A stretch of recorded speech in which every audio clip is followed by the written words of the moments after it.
Сәлем достар, сіздермен бірге оңай каналы.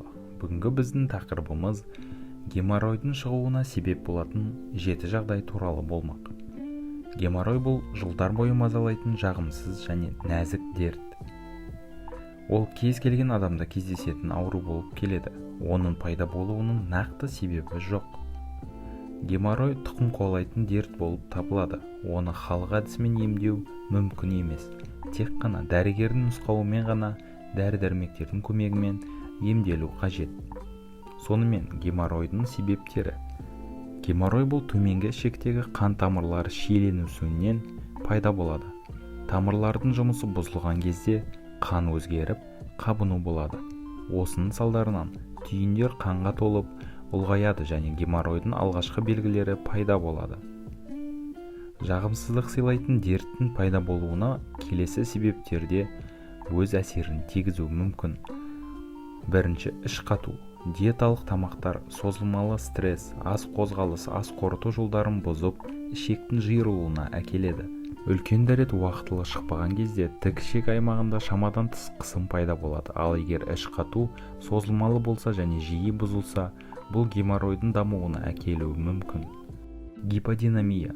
Геморройдың дамуына бір орында отырып жұмыс істеу, жұмысқа көлікпен бару, лифтпен көтерілу, диванға жайланып отырып теледидар қарау басты себеп болады. Аурудың алдын алу үшін баспалдақпен шығып түсіңіз, саябақта көбірек серуендеп, таза ауада жүріңіз. Мүмкіндік болса жұмысқа, базарға жаяу барыңыз.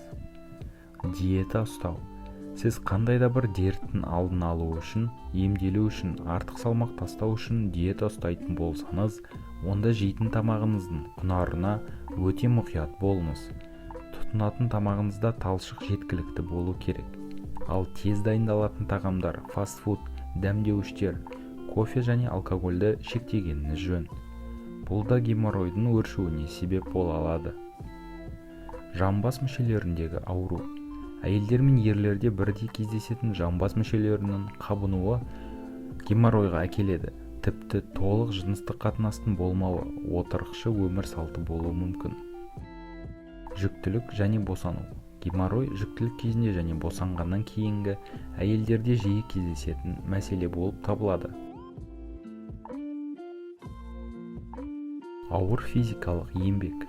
Салмақ көтерумен, іш қабырғасының бұлшықеттеріндегі күшті кернеумен байланысты кез келген әрекеттер іш аймағындағы қысымның жоғарылауы аясында геморройдың дамуын тудыруы мүмкін. Тұқым қуалаушылық.